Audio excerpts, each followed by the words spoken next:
All right, good evening, everyone. Good evening. You're awake. You haven't had, the pizza hasn't settled in yet to make you fall asleep. So I will do my best to not make that happen or contribute to that. Though I will say, after having spent a number of years in radio, I put a lot of people to sleep. But then again, I was also doing 10 to 4 a.m. slot, so that was pretty what I was supposed to be doing here. So in any event, well, thank you for having me and allowing me to come and speak. My name is Kenyon Mau, and practice manager for Emerald Resource Group. For any of you that are not familiar with who we are a Cleveland-based IT recruiting firm. And I'll tell you more about that and try and keep it to a minimum, because that's kind of the way I like to work. I don't think it's, try to keep it more about what I'm talking about than me. And so I'm going to be here to talk to you this evening about essentially how to work with a recruiter. We'll talk a little bit about what you think of us as a group of people and whatnot, but I'll also try to give you some ideas that you may or may not already be using that might be of interest or benefit to you. So basically, we're going to start with, okay, who's this Mau guy? All right, so he's wearing a blue shirt, he's got glasses, all right, I have to ask you. So, for those of you that don't know me, and that's most of you, and for those of you before you either Googled me or whatever, how many of you thought I was anything but a short white guy when you saw my name? Yeah, I get it. Yeah, I get it all the time, so that's fine. I'm totally fine with that. So, basically, I want to tell you a little bit about my background and why I'm here, and why you might say, okay, what could he possibly add to this? We'll talk a little bit about what I call the WASH, which is about us as an industry and what we can do and how to maybe work with them, how to find a good one that isn't going to waste your time and whatnot. And then lastly, quick review and go from there, and then certainly take questions for as long as I can, or as long as he needs me, so I can continue to talk. So anyway, so who's this Mau guy? So this funny looking guy, short white guy. So first thing you should know, I have over 25 years in staffing, okay? In HR and staffing. So I know I look like I just came out of college. I know that. I hear that all the time. But in all seriousness, I've been in HR. That's basically been my whole career. I have worked as a third-party recruiter. I've had my own business as an HR consultant. I've been a recruiting manager. I've been an HR manager.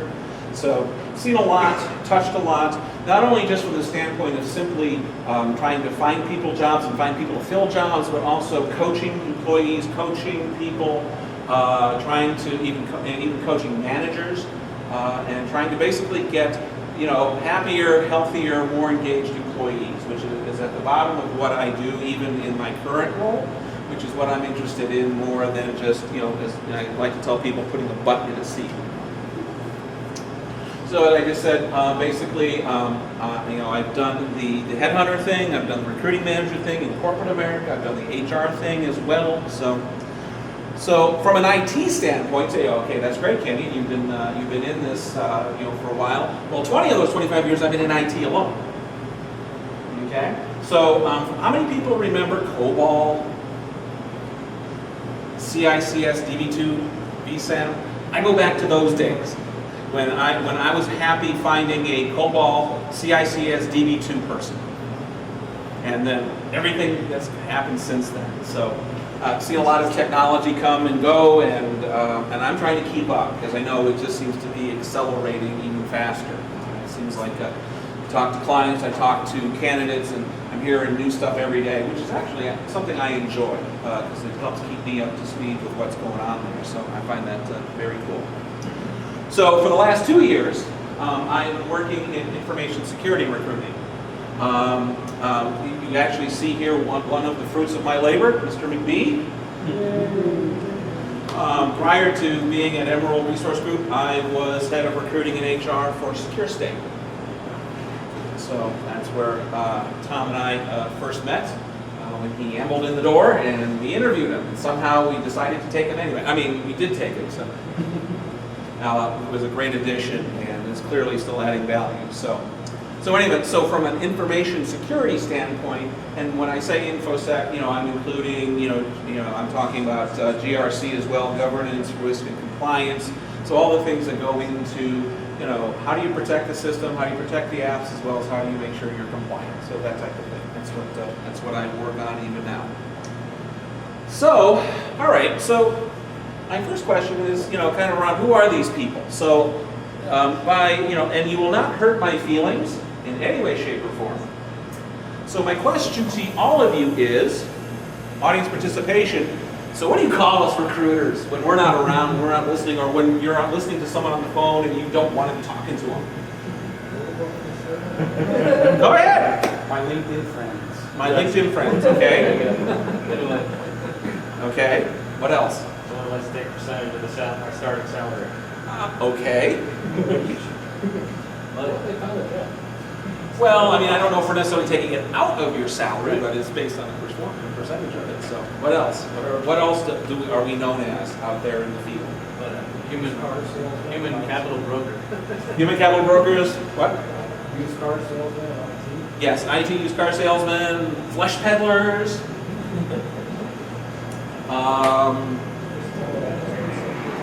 Pardon? Oh, okay. The bottom line is that I understand that, and I'll be quite honest with you. In some cases, we deserve it.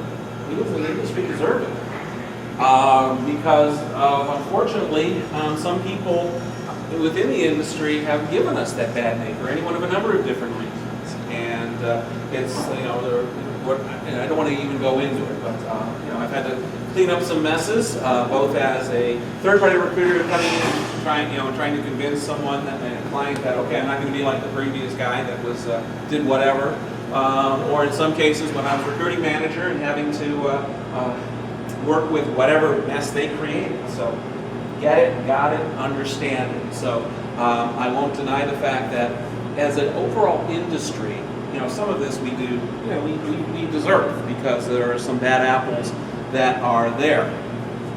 But typically, there is some value that we can add, right? Yes. Right. So it kind of goes back to the idea of, we're wanted at the right time, right? When you know that your job is going away. When something's going on in the building or in the company and you want to flee before you get, it's kind of like the rats jumping off the ship, right? That's another good time when you want to talk with us. Unfortunately, when maybe things go south and you're now without a job, you want to talk to us. So there is an element of what I've said sometimes is it's kind of like we as an overall industry sometimes kind of are begrudgingly accepted, right? Because there are times like, okay, I need you, for this period of time, and that's kind of why I was putting when I was putting this together, I kind of came up with the idea of I need you, but only when I want you. Because don't necessarily want you beforehand. Certainly don't need you after I got the job. So it's kind of a timing thing, right? So that certainly comes into play here. And like I was saying, sometimes we're kind of like considered a necessary evil. Not everyone wants us at that, whenever we may, present ourselves in front of them or something like that. Does any of that sound familiar to you? I just got to speak at this because I've never. You're talking about all these stereotypes and whatnot, but I've never had bad experience with a recruiter or a recruiter who was very unprofessional. And I'm curious, has anybody in the group had that? So yeah, okay. So the stereotype is just okay. That's because I've had the experience. Okay. Make sure you pay it. No. I'm just saying. I'll get you some pizza afterwards.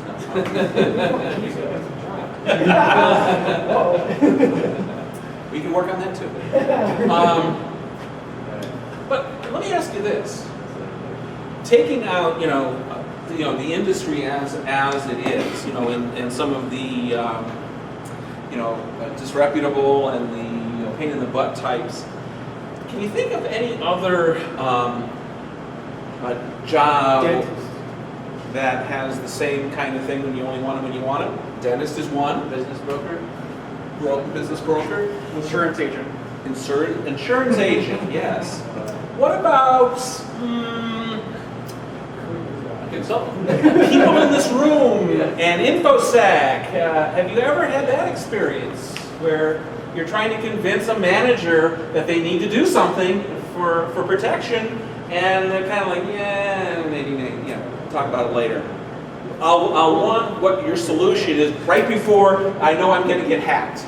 Kind of that kind of attitude. Have we experienced some of that? So, yeah. So ironically enough, there is an element of synergy that we've all kind of experienced, where some folks, no names or anything, but some folks will be like, yeah, I don't need you. I want you when I want you, type of thing. And I can say that from an InfoSec standpoint because I've heard many a candidate over the years talk about that. That was a level of frustration that they had wherever they might be in whatever capacity, that my job is doing this, and I can't convince the managers or the CIO or the CFO or whomever that's in a position of power to try and implement what I'm talking about. So interesting commonality. I'm not going to say parallel because I don't want to make that comparison, but you can kind of understand that from that particular vantage point that there are times when it's about when I want you versus the fact that I do or don't. So let me ask you this: are we actually good for anything? Yeah. Other than being good for nothing, I know that. So, Damien, what would be one thing that we might be good for? Well, I had a really good experience with a recruiter hiring manager one time, who actually helped me ramp down my ego a little bit. Okay. Because I was at a time where I was really fed up with the conditions at a job, and I had kind of in my mind like a list of demands, like ransom demands in my mind is how it was framed. And when I was talking with them, they're like, hey, this opportunity isn't for you, but I'd be remiss if I didn't tell you, like, if you present yourself this way to a hiring manager who's hiring, you need to, phrase it and frame it differently. And he's absolutely right. So it's a good reality check on my ego at the time. So basically, feedback. Yes. Okay. Anybody else? Initiate. I'm sorry? Initiators, you guys initiate conversation. We can, absolutely. What do you mean by? Tell me more about what you mean by initiating conversation. All right, so I say hello. Hello. you say hello back, and initiate. Okay. No, basically, I reach out and go, okay, hey, I need help with something. Okay. Okay. You guys know the application. Okay. Makes a lot of sense. What about anybody else? What else? What else could we be good for? Other than jokes and some Resume coaching? resume coaching, right? Usually, again, it's about what I need at this particular point in time, but we can certainly provide you feedback with resumes and whatnot. So, resourceful. Anything else? Go back and just in general, you're going to be better at the skill set that you have than I will be at my skill set. In theory, he's had a lot of good experiences, and so you're going to hopefully, in the best case scenario, help a person find a position that's well suited towards that, Right. and probably have the resources, the knowledge, and the understanding to do so, more than someone who just once every few years has to look for a job. Right. Exactly. So. Hopefully, we can bring you and say what skills we need for one. Right. No, all very great ideas, and hopefully you're using them, and hopefully, if not, you will be. So, obviously, the obvious answer is jobs or opportunities out there. Certainly, business intelligence. This is what we do all day. We talk to people all day long. We talk to hiring managers. We talk to candidates, and we get a lot of intelligence on what's going on out there in terms of companies and feedback on companies. And to your point of, what certs do I need, if any, and how do I help go in this general direction, or what are you seeing?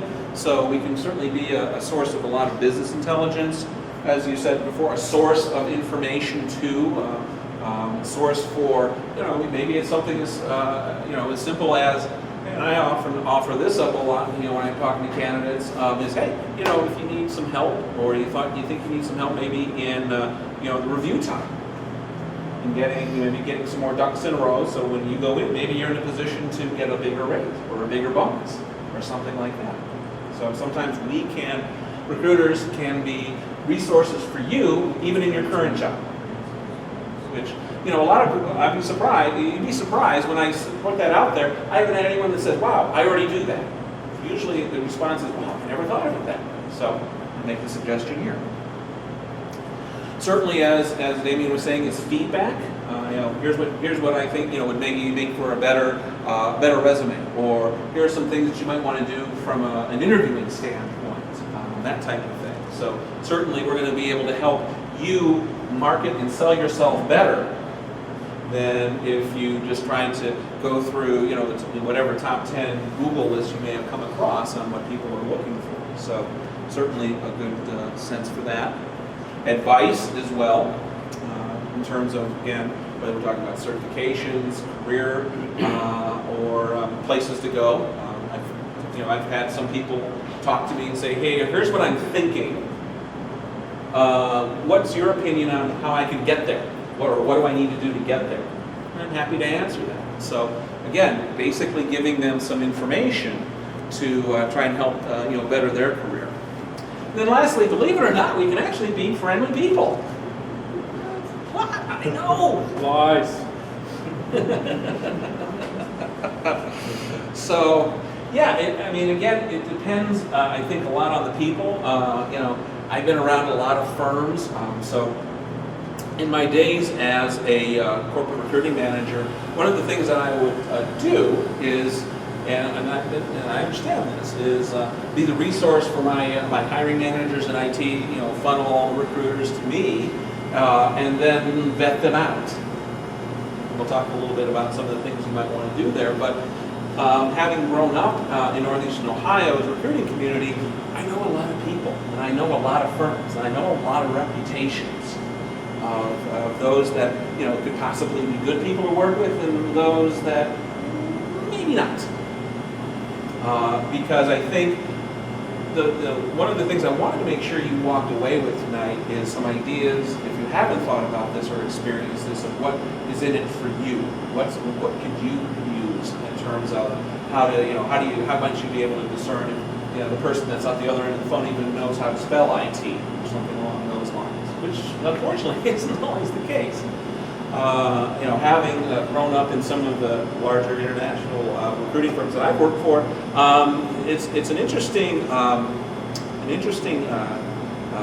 industry from the standpoint of, much like insurance. Whoever said we're selling insurance or used cars, it's the type of industry a lot of people just come into, and they may not have the best people skills, they may not have the best processing skills. Sometimes that's where they get the rest of us that know what we're doing and are doing it, more or less the right way, into trouble, and can sometimes, burn the bridge, for everyone else that could be in a better position to help them. So hopefully you understand that there are some of us out there that actually know what we're doing and want to add value to your career and everything without taking up your time. So, what would you think? Again, audience participation. What are some things that you might look for in a recruiter? If someone's talking at the other end of the phone, what might capture your attention, at least to not hang up on him or her right away?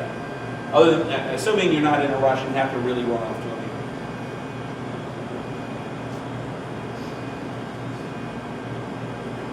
I guess the first thing, I'd like to know what the actual position is, because if I don't know what the position is or what some of the duties sort of entail, so like let's say for instance you call me or you send me LinkedIn, whatever. I'm going to look at it and say, okay, well let's take a look and see if there's a job description.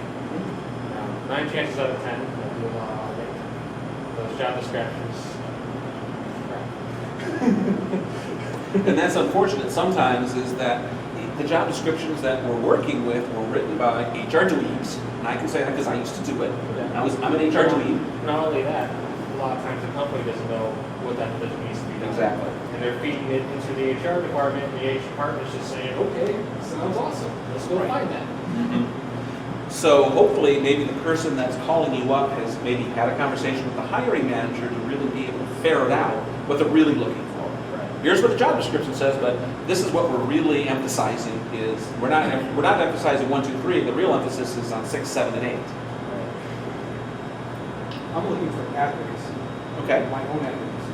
Okay? So a lot of times, when you talk to recruiters, you know that those recruiters are probably being retained for their services by some company or a number of companies for Right. positions. Mhm. So you have to wonder whether or not they're advocating more for the company or more for me. So I'm looking for somebody who's really advocating for my needs and my salary requirements, whatever. They really want to fight for what I'm trying to get if I'm the right fit for the position. Right, okay, and that's fair. I think depending on the situation, especially if it's third party, because we can also talk about the fact that you might get someone from a corporate recruiting standpoint may reach out to you. Is that they're incented usually to try and get as much salary as possible, and that works in your advantage. That makes sense, and I think unfortunately some folks tend, as you were saying, tend to take more of the other side, which to a certain extent we have to if we're third party because they're paying the bill. However, and much of that also depends on the relationship that they have with the company. Sometimes be able to say, okay, is Doug the person that I need to go to bat for? I mean, really go to bat for, really go to the mat for, and really maybe even say to the client, well, if you can't give him what he wants, he's not going to accept. It just sounds like what is the type of person, the advocate that you would like to have, someone that's going to go to the mat for you as much as they can, and obviously keep you in the loop and tell you what's happening, right? Okay, that's fair. I was interested to clarify what you're saying about the hiring manager. Is the hiring manager always the person who will end up supervising the person being hired? Or if so, is the hiring manager the manager who is going to supervise the new hiring person always? Yes. Okay. Yes. Which is great. So having that direct line is huge. That cuts through all the job description problems we were talking about. Absolutely. So yes, great That's clarification. So one of the things I always like to know up front is how's the fee structure work for the recruiter? Okay. Because they'll generally tell you how much they're going to advocate for. Okay. Because it depends on how they're set up. So are they doing a flat rate with the company to sort of set that up? Is it almost like a commission base where you get a percentage off of the salary and sort of figuring that type of stuff out? Okay. So great question. So to kind of build on what you're asking or saying is that you want to listen for words like retained, contained, or contingency. So if you're talking to someone that is recruiting on a contingency basis, that means that they're only getting paid if they deliver the body. So that's going to have a slightly higher fee, right? Because it's only based on them delivering. So hopefully, all things being equal, they're going to really, going back to your statement, advocate for you if you're the right person for the opportunity. Contingency means they put the company paid a little bit of money up front, and then they're going to pay it on the back end once you deliver the person. So there's still it's a timing thing. So they still want to try and get it done as quickly as possible. And then when you have a retain, that means that they're getting paid in some form or another along the way to completion. So in that particular case, it may not, the advocacy may not necessarily be as strong. It may be, it may not be. It depends on ultimately how strong how good the skills align with the job description. So, but those are the three basic terms you want to find out about or listen for in the course of the conversation. Yes. A little bit of a tangent, but one that you didn't cover that I'm curious about is the contract hire. Does that fall into one of those three buckets, or is that a fourth bucket, and a fourth way that money is made by the recruiter? That's another way. So that's almost like a fourth, and not everyone does that. So great question. Some organizations will do contract or contract to hire, and that's what they do. Or because that, like for instance, your Robert Halfs of the world have divisions that are more on the contingency or are more on the contract to hire side of things. So you're tending to get into a high volume kind of thing versus some organizations that maybe do all three. We happen to do all three because we recognize the clients and candidates both want some flexibility from time to time. So we want to be able to offer what we can in that particular regard. But going back to your question, it doesn't necessarily change the equation from the standpoint of, from the standpoint of advocacy, I don't think it changes at all. They should be. If you think about it, they should be, in my opinion, advocating and trying to get the best person in there. It may not always act that way. And a lot of it just depends on what the what kind of deal was negotiated between the clients, or what they're even offering. Because in some cases it's a take it or leave it type of opportunity on the part of the company that's saying this is what we're looking for. Especially if you have organizations, a lot of larger organizations do a lot of the VMS type of thing, a vendor management system where they'll put out a basic rec to anyone that's approved, and it's pretty much, the rate is X. That's it. You can't negotiate, and if you can't meet it, don't buy. So did that kind of answer, or it looks like it may have Yeah, that confirmed. answered it some. I mean, and I would say that to put a finer point on it for advocacy, I guess that they probably don't have as high of a value in advocating, because worst comes to worst, if the contract to hire falls through, that just means they get another one to come in and another X amount of time to get their pay from it in order to continue on. Well, and you're right. But let me also clarify that by saying that's not only on the part of the staffing agency, but that's also on the part of the employer too. Because it's that try before you buy idea that is becoming more and more prevalent in a lot of organizations, even within IT, but typically more at the lower level. So yeah, it has its benefits along the lines of what you're talking about, and some firms will take advantage of it, and the point that you're saying, but also so will the client. So, but you raised a very good point. So I was interested to kind of spin off of what he was talking about a little bit, the try before you buy concept. Okay. Because if I understand right, generally they're talking about it's like a 1099 fixed contract versus a W-2 in-house permanent employee, right? But most places are at will, and the W-2 is actually easier for the employee to leave or to go do what they want than a 1099 when they have maybe a contract, but tight terms of But yeah, but you could also end up being an employee of the agency, so you're getting a W-2 from them anyhow. Right. Yeah, when I went through Albert Half, I had a W-2 from Albert Half for the first half of the year while I was a contractor, and then at the organization. Right. So there are ways of being a W-2 employee, and you're probably typically going to see that maybe more for a longer-term contract rather than like a 3-month, where there may not be a higher likelihood of renewal or being able to move them to another type of position, versus 6 to 9 to 12-month thing that can either be just strictly contract to hire, and or some flexibility depending on need and the project. And a lot of it also, I'm finding, depends on the individual. Those individuals that, how should we say, put a higher value on money will probably tend to go more 1099, because they want to make as much money as they can per hour. And those that tend to, maybe have a family that they're trying to keep have the organization take care of some of the medical and costs of the benefits, will go that route. So it kind of depends also on the candidate and what they want to do. So great question. So basically there are some things to look for, but something as simple as how do they sound? I mean, not necessarily, do they have a high voice or a low, very white kind of voice or whatever. But what I mean by that is, haven't you had to talk to the person that's stuttering and sounds like they're sweating bullets talking to you? Chances are that's probably, probably a newer person just got on the phones and that type of thing. May not necessarily be the person that you want to, be talking to. It doesn't necessarily connote that they have some experience behind them. So certainly something to think about. So another thing is, who do they work for? So are you talking to an in-house recruiter, in place OE or whomever?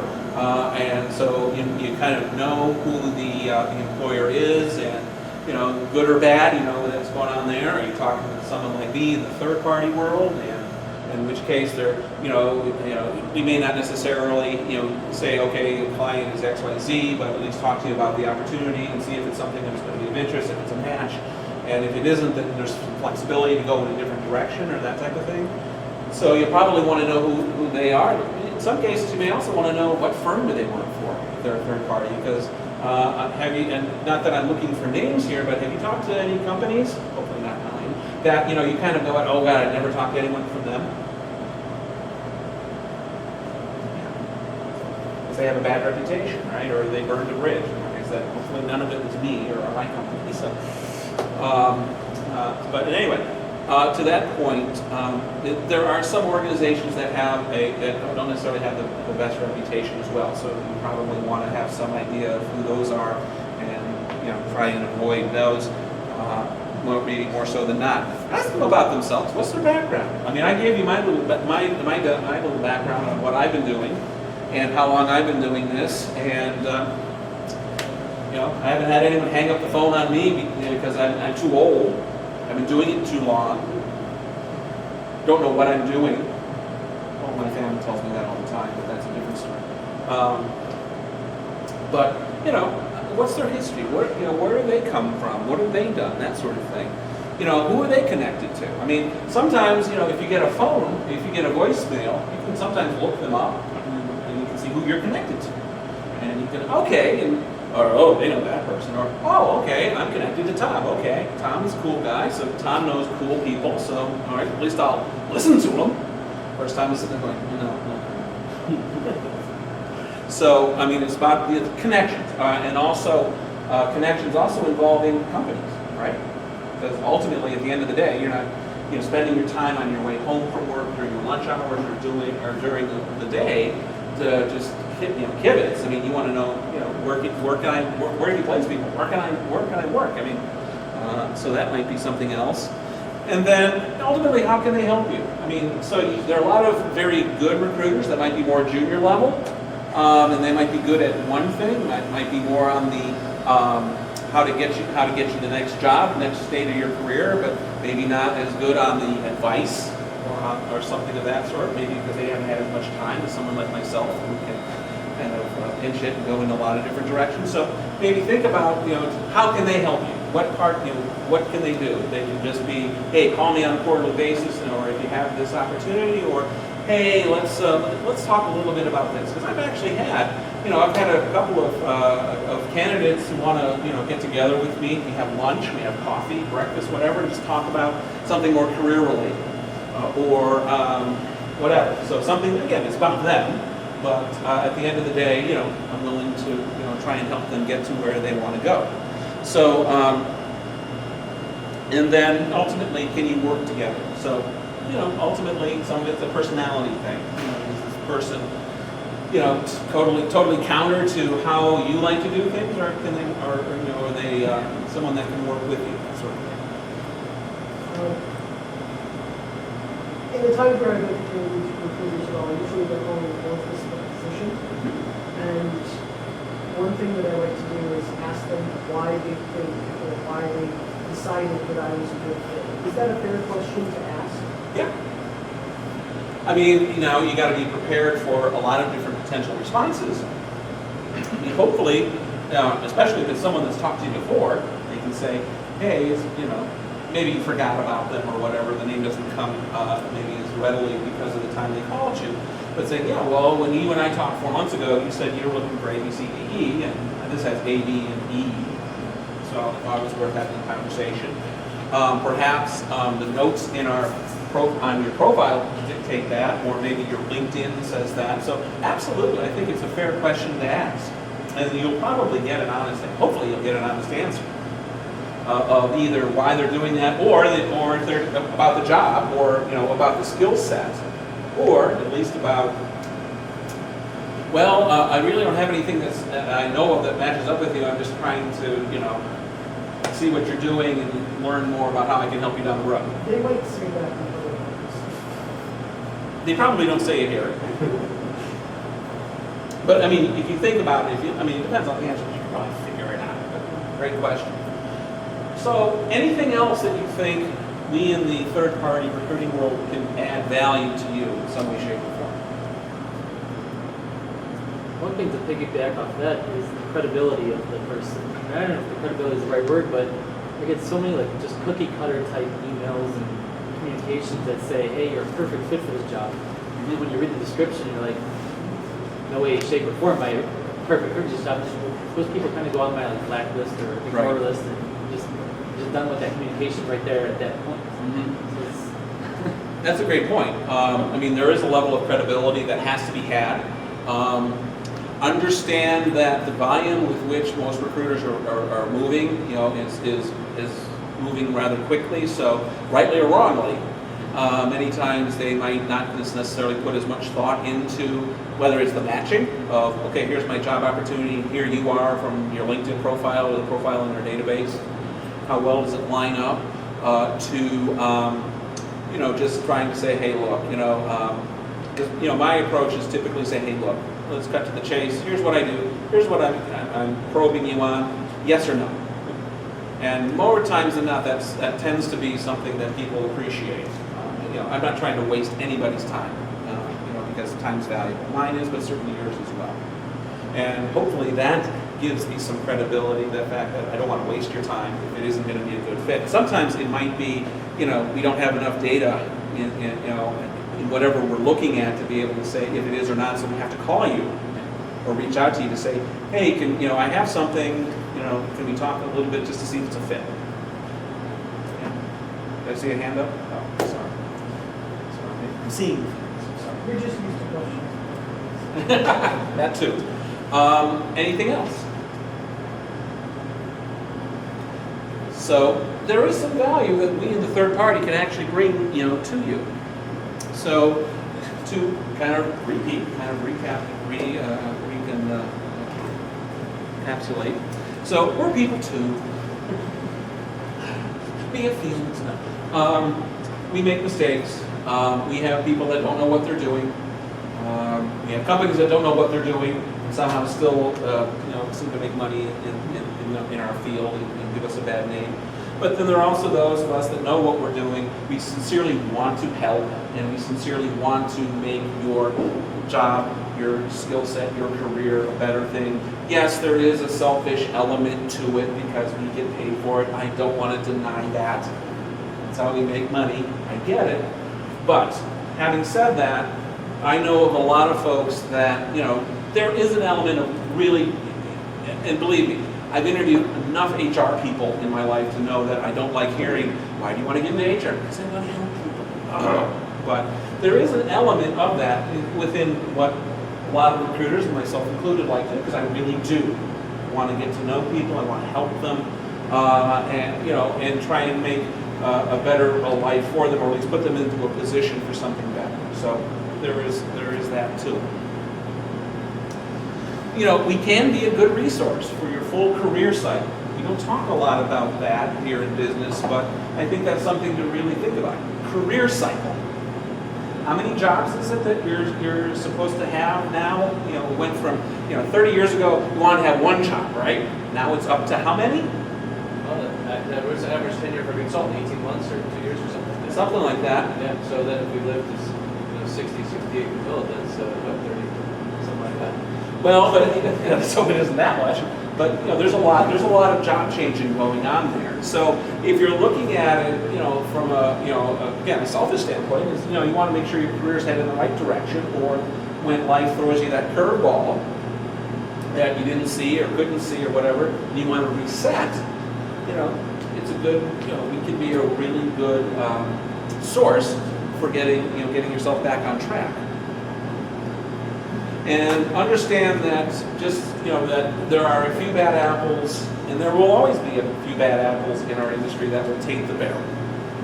So hopefully I've given you some ideas, if you haven't already thought of them, of how a third-party individual can help you. So, okay, now is time. Shameless plug. So this is who I am, and this is my contact information. So Justin didn't say I couldn't do this, so I did. I'm doing a little bit of it, so blame him. One thing I do want to point out, and again, regardless of whatever your career aspirations are, or whatever, is I also have a video blog that I do called the InfoSec. And basically, it's something I do. I send out like on a weekly basis or every other week basis, where for about 5 to 10 minutes I talk about something that's involving in information security. And all it is, it's nothing high tech, it's nothing, spotlessly sleek or anything, but it's just my attempt at trying to, I really passionately believe in the value of information security, especially here in Northeastern Ohio. So even though I am not a technical person and I'm not working in the information security field as a technician, it's what I feel I can do to try and spread the gospel of better security here in Northeastern Ohio. So again, I'm not that technical, but it's what I feel I can do. So if you're connected to me, or if you want to connect to me, that's something, and again, it's free, send it out. And, that's something that you'd be interested in, and if you see something you like, and you think people can get some value from it, please feel free to share that. It's free. That's my little shameless plug. So with that, I want to say thank you very much. I really appreciate your time. I appreciate your input. I appreciate your involvement in this. It makes it fun for me.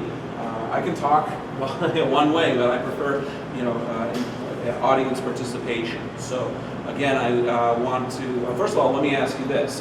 Any questions? Is there anything I haven't gone over that you'd like to ask me? You got into it a little bit, but if there are any finer points, what is the best way when working with recruiters in general? And I know the answer is just work with you, but what is the best way to weed out some of those bad apples and try and figure out just straight from the rip which ones you'd rather be working with and which ones are a good fit for you versus the ones that aren't? Well, first of all, your first answer was correct. Just work with me. In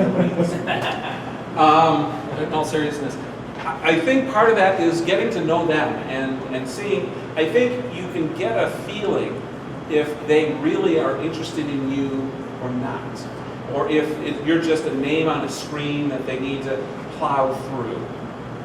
Some of that goes back to what you were saying earlier about having some form of communication with a recruiter, and then the position. You're an InfoSec person, and they're sending you something that involves desktop support. I mean, that was clearly something where they're like, they didn't even pay any attention. Now, granted, yeah, maybe there was some sort of a miscue or whatever, but I mean, you can probably get a sense. You probably get enough calls, and the ones that are just doing it to get it done, or the ones that are high pressure, like, man, I gotta get you, man, and they're trying to shake you down or whatever. And then those that are like, hi, my name's Kenyon, I'm a recruiter. You got a few minutes? I'm a little smoother than that, but you get the basic idea. So, did I answer your question? Any other questions? Yes, sir. Regarding social media and electronic search for candidates, Okay. what kind of tools do you use? Which social media outlets? Do they have automated tools? Do you build your own through APIs to do the searching? How do you go about finding people that meet your profiles? That's a great question. There are certainly tools out there that, as you were saying, that go API and the like, and that's way over my head. So that's not something I actively do. But certainly, people are, recruiters are going to look certainly at the job boards. They're certainly going to look in LinkedIn. I mean, that's basically designed now for that sort of thing. But we're also going to monitor. The good recruiters should be monitoring the social media outlets of the people that they're dealing with. So if it's IT, it's GitHub, or some of the other things that are more, if that's app security or application development is what you're doing, and monitoring some of those chat rooms and things like that.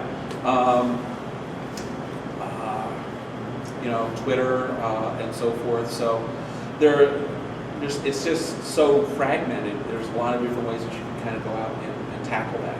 I mean, are you asking more for how to protect myself, or how to maybe open up? I'm curious. I'm sure a good talk would be for someone to say, I'm really looking to get into InfoSec. What kind of bullets do I need on my LinkedIn profile so that some recruiter is going to find you through LinkedIn when they're doing their searches? Not by putting it on the title. Right. It's kind of like Title is one of the big. And there's a search engine optimization. What keywords are you looking Good for? LinkedIn optimization. I'm sorry, what? Like what keywords are you?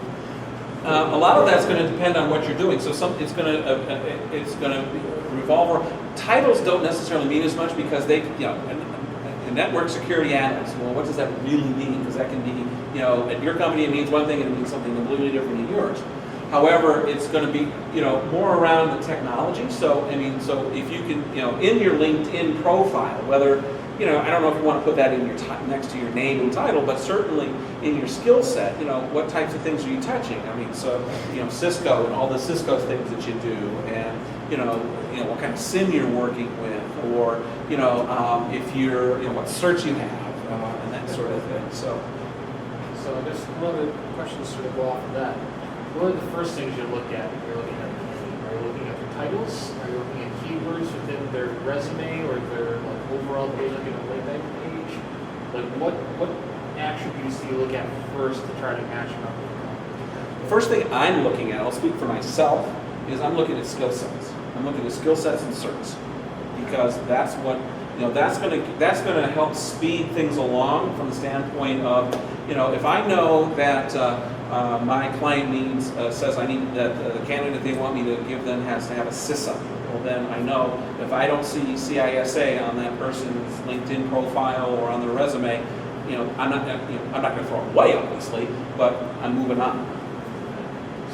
So it's first skill sets, then certs, or certs and skill sets? Yeah, it's interchangeable depending on that, but I'm going to tend to look probably more, I'll certainly look at certs, but, because in some cases, the certs may be more preferred, like, oh, I really would like a CISP, but they don't have to have it. So if that's the case, I'll look for it, but then I'll, drill down to the skills and the tools. But you didn't mention degrees. Okay. What about degrees? What is that still? Does that apply to the skill set? Yeah, only from the standpoint of those companies that require it. So unfortunately, there are some employers in northeastern Ohio that still value, for whatever reason, and believe me, I fought the battle internally to try and get that changed, that a degree is required. So yes, we might look at that, but that's probably down a little bit lower on the list, at least from my vantage point. I'm going to look more at the tools and skills, the certs first, and then start triaging from there. So if somebody's early in their career, do they even bother with pursuing a degree? Well, it's gonna hold you back when you go to mid. Or you want to go to it? It's gonna be a lot harder to do it then when you've got kids and everything else going on. I mean, that's What does that do to your career trajectory? Or does it? Well, again, it depends on so many different things. My response to the question, kind of in general, is it's not impossible to go that track. Whether you get one or if you don't, or if you start the degree program and you never get there, some of it's going to depend on the company or companies that you're working for. Because again, if you don't have it, all it's going to do is, as far as I'm concerned, all it does is it takes the playing field that you could play in from here to here.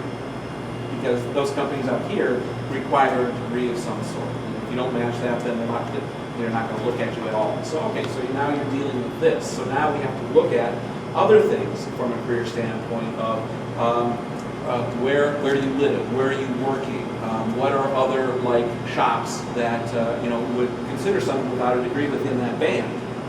And then how far are you willing to drive, type of thing. Over the years, I've come across a lot of folks that live down in southern Summit County, Stark County, that they've had to really take a serious hard look at, do I want to drive up into Cuyahoga County? Because the options are shrinking, rightly or wrongly. So there's a whole lot of other things that can come into play here in terms of how that impacts it. So really, I guess my way of answering your question is, the degree just, lack of degree just reduces, and that can have an impact, but it doesn't doom you. Of course, I was asking the flip side because I don't know if it's helpful. Okay. Well. So where's my ROI on? Well, yeah. He's giving you a larger playing field. No, I didn't get my first job. Somebody in my class got my first job a year and a half before I graduated. So it was about people, not to check the box. That's the thing I've always run into all the time. That's how I've gotten every job I've had. Other people. Right. Networking is always the best. So. You had a question? How much weight or how firm are years of experience that are exposed to the jobs? That too will depend somewhat on the client, but obviously being in a position where you have more than an entry level, the chances are the better off you're going to be. It's going to vary from position to position. And sometimes pay comes into play with that, with a longer tenure, say in one organization, may then kind of put you in a higher pay frame that may or may not be able to translate to something lower, based on any one of a number of different facets. But it does, but it doesn't. I wish I could give you a real clean-cut answer to that. That's a great question, but it just depends on the opportunity. To a certain extent, it'll depend on the company, how they feel about that sort of thing, and sometimes even some of the intangible things that they're looking for. Some companies I've seen look for someone that maybe has many more years, that maybe on the downside of their career, because what they're ultimately looking to do is pair that person with someone younger who is looking to, take information, and this person is looking to pass it on. So it's a nice mentorship model, but unfortunately those aren't as frequent as I would hope that they would be, or the value that I see in that. But I have seen opportunities where the person with 20 to 30 years is actually more valued from that vantage point. So, great questions. Anything else? Yes, sir. Is there a line, whether it's contractual or ethical or whatever, where if you're working with the company to recruit for them, can I not work with you to find another job somewhere else? If you're working with my company, let's say, I mean, I guess is there a line where I can't come to you for help if you're working with my company to recruit? So if you work for OE and we're recruiting for OE, and can I work? So great question. What I have tended to see in the years that I've worked, and this goes on both sides, is that generally speaking, if I'm working for your company, I cannot, in good conscience, reach out to you and say, hey, I got this great opportunity. Though, if, let's say, I placed you there, and then after a couple of years, you're like, for whatever reason, it's time to move on, and you reach out to me, different story. So that might be a question to actually ask a recruiter that you're interested in working with. If you don't know, I mean, obviously, you know if they placed you there. But that might be a good question to ask them, because you probably want to make sure that you don't burn a bridge, in that particular regard. And I think that's a wonderful question that not only ask me in this context, but also to ask them in the course of the conversation. So you talked a lot about very tangible things, skill sets, certifications, years of experience, but what are your thoughts and feelings on the less tangible things, culture? How culture play into a given candidate and a given company? And this goes back to, I think, the questions that have revolved around how do I know if I really want to work with this person, goes around the idea of, are they asking you the intangible questions? So it's a case of, we've talked a lot about the tangible things, your skill sets, and da-da-da-da. Tell me, what are the intangible things that you're looking for in your next opportunity? And that can go in a lot of different directions. So, and it's a great way for us to find out kind of what your hot buttons are in a way, and that's good. I mean, it's intended to help you. So, if you talk about, I'm driving an hour and a half to work today, right now, and my number one priority is I want to be closer to home. Okay, great, that's a good thing to learn. And then to talk about culture. So, do I want a collaborative effort? Do I want an organization that has open door policies? Or do I want to work for an organization where IT and security have a big seat at the table, rather than, for those of you that might remember data processing and being in the basement and everything, you're not in that seat. You have some opportunity to positively impact the organization. So yes, I think that's a great way of seeing if the person really is worth his or her salt as a recruiter. Are they really asking you the questions to get to know you as an individual? Because I could ask you and you the same question, and you could be, you're not going to be identical, going different directions. Yeah, probably further. Yeah, there you go. And then you throw him into the mix, and then we're going that way. So. Did I answer your question? Yeah. Great. Anything else? Well, again, I want to thank you. You've made this really enjoyable. I really enjoyed being here and talking with you. I hope you've gotten something from this for me as well. Did people get something out of this?